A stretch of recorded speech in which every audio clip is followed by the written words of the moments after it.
Hello mga ka-J-Vlog! Welcome ulit sa panibagong video at sa video na to. I-game test natin itong napakalupit na entry-level phone ngayon ni Infinix, ang Infinix Note 10 Pro. Ito na kaya ang perfect na gaming smartphone para sa'yo? Tara mga ka-J-Vlog, check natin.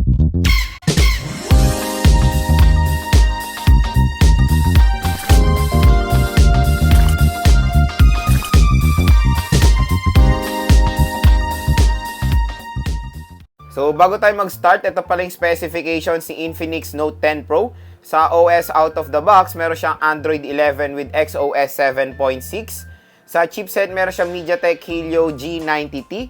Meron siyang octa-core CPU na merong clock speed na up to 2.05 GHz. So, reminder lang mga ka-J-Vlog, yung Philippine version netong Infinix Note 10 Pro ay merong chipset nga na MediaTek Helio G90T. Sa GPU naman, meron siyang Mali G76. Meron siyang 8GB RAM at 128GB ang internal storage at expandable pa ang kanyang storage via micro SD card. Pagdating naman sa battery, meron siyang 5,000 mAh non-removable battery with 33W fast charging.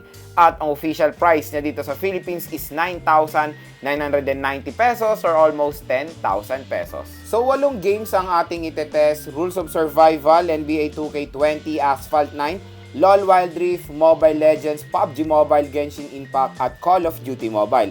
At ang internet connection natin sa ating game test is 4G mobile data. At ito maganda dito sa Infinix Note 10 Pro dahil meron siyang game mode. Ayan. So pag naka-on yan, ini-improve niya po yung inyong gaming experience. At meron siyang game assistant panel na papakita po natin mamaya yan. Natatrack niya rin yung ating game data, yung duration ng paglalaro natin, yung data na nagagamit din natin. So very convenient, di ba? At meron tayong message notification method. Ayan. Ito yung maganda, game anti-addiction mode. So meron siyang health reminder and parental control para malimitahan din ang inyong paglalaro pag sumosobra na. Ayan pa yung mga ibang settings niya. So, yung Game Assistant panel, swipe lang tayo dito sa taas. Ayan, ito yung interface niya. Natatrack yung ating CPU and GPU. Pwede tayo mag-open ng ibang application for multi-window. Pwede tayo mag-screenshot, screen recording, i-refresh yung memory, i-lock yung screen. Pwede tayo maglagay dito ng button, magic button tinatawag nila, at yung additional settings. Pwede rin tayo mag-reject ng incoming calls at mag-block ng messages. So, napakalaking tulong po talaga niyang game interface ng Infinix. So, first na lalaruin natin is Mobile Legends at ito ang ating settings. HD mode naka-on, high frame rate mode naka-on. I-on natin yung Ultra Graphics at naka-on ang Outline at Shadow. At naka-full download na rin pala ang resources dito.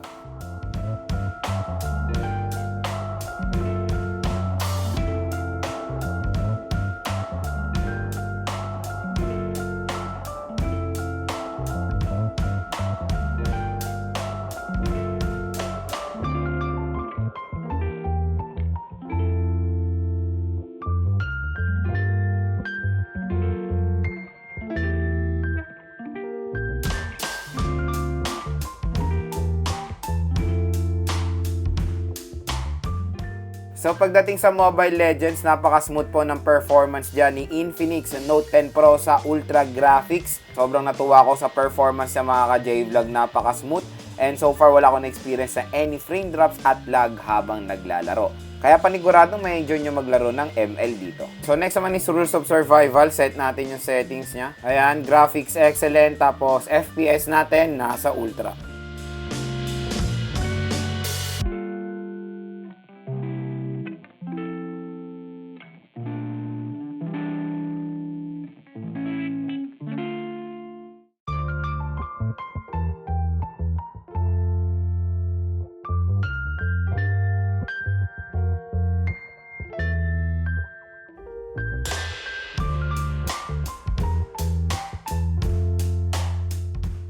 So, pagdating sa ROS, napakaganda rin ng performance dyan ni Infinix Note 10 Pro sa high settings. Napakaganda ng graphics niya, sobrang detailed. Meron tayong minor frame drops na na-experience pero manageable naman.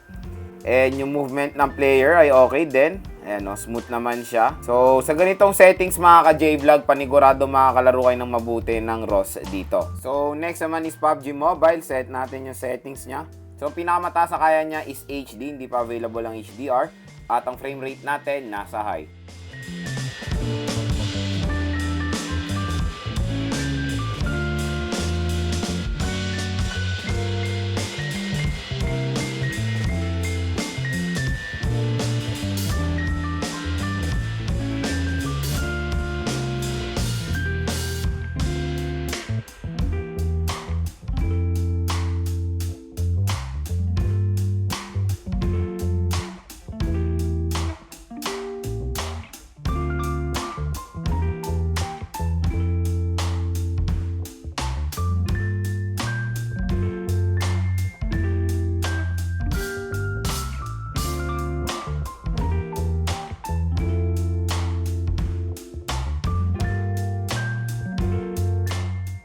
So, pagdating sa PUBG Mobile sa ganitong settings, playable din siya dito sa Infinix Note 10 Pro. So far, wala akong experience sa any frame drop sa ganitong settings at kung makikita nyo, napakaganda rin ng movement ng player. Ayan, paniguradong ma-enjoy nyo rin maglaro ng PUBG Mobile dito. Kayang-kaya niya. So, next naman is Call of Duty Mobile. Set natin yung settings niya. Ayan, iset natin yung frame rate niya sa max.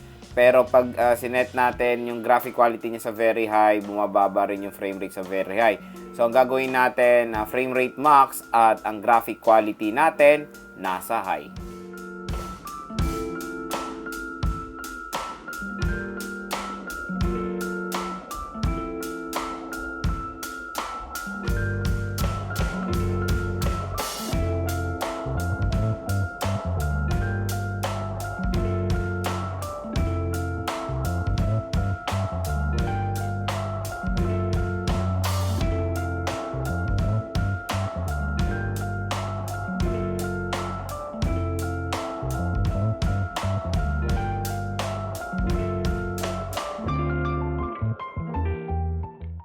So, sa high graphics and max frame rate, smooth din ang performance dyan ni Infinix Note 10 Pro sa multiplayer ng Call of Duty Mobile. Grabe, napakaganda ng movement ng player and so far wala akong na-experience na any problems habang naglalaro ng Call of Duty Mobile. So, next naman is Asphalt 9 at isa-set natin yung settings niya sa high quality.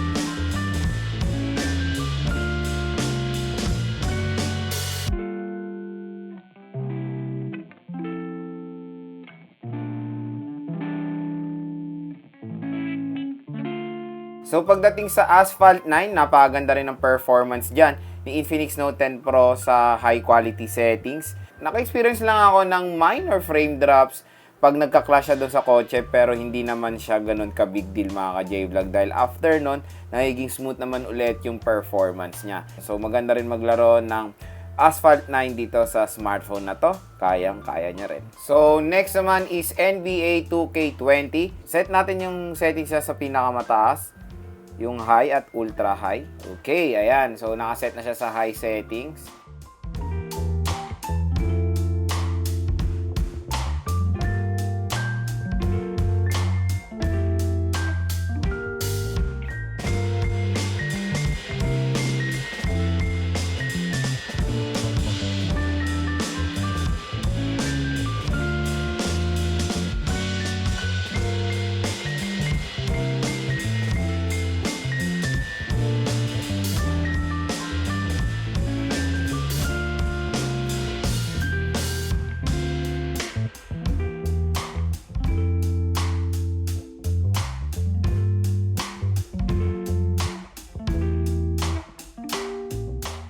So, pagdating sa NBA 2K20, kayang-kaya niya rin yan i-handle sa high settings, isang walang kahirap-hirap. Smooth naman so far yung movement ng mga players and wala rin ako na-experience na any frame drops habang naglalaro. So, next naman, dito na tayo sa Genshin Impact. Isa sa mga pinakamabigat na laro na itetest ko dito sa Infinix Note 10 Pro.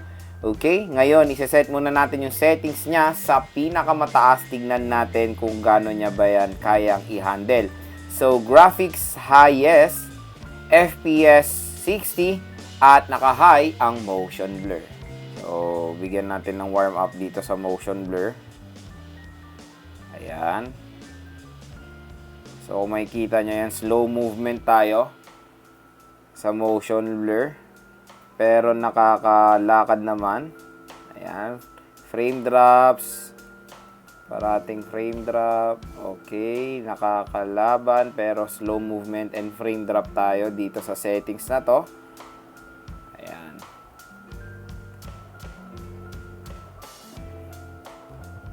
Okay. Ngayon ang gagawin natin, try natin i-off yung motion blur. Tingnan natin kung makakahinga ba siya. So, motion blur natin i-off natin, pero naka-high settings pa din. Tingnan natin kung may, ayan, kung mapapansin nyo, mas nag-iba yung movement. Mas nakahinga siya ng konti compared dun sa motion blur na naka-on. Diba? Diba? Mas bumilis din ng konti yung player. Pero nakaka-experience tayo ng frame drops pa rin from time to time. So ngayon naka-off yung motion blur, mas naging playable pa siya dito sa Infinix Note 10 Pro.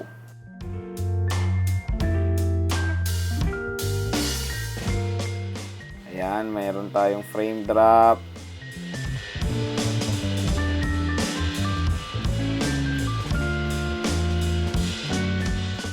So ayan, nakita nyo na yung performance niya sa high settings na naka-off yung motion blur. Playable naman siya kahit papaano, pero naka-experience tayo ng frame drop from time to time. Ngayon, isa-set natin siya sa pinakamababang settings.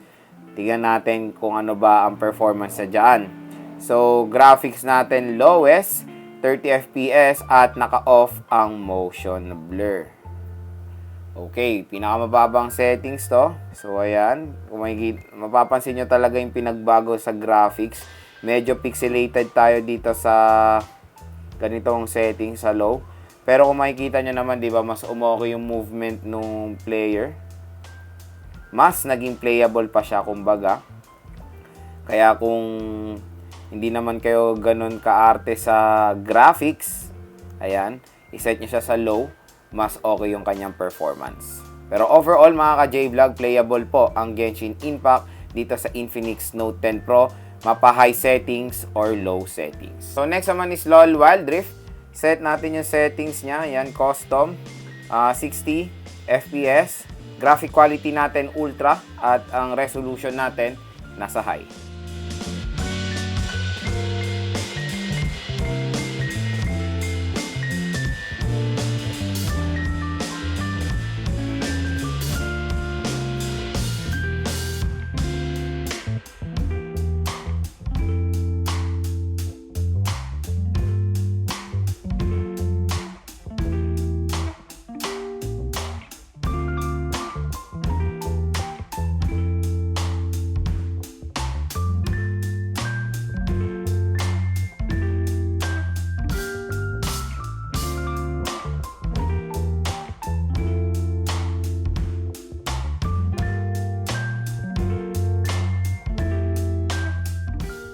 So, pagdating sa LOL Wild Rift, playable din siya dito sa Infinix Note 10 Pro sa high settings. So far, wala rin tayo na-experience sa any frame drops habang naglalaro.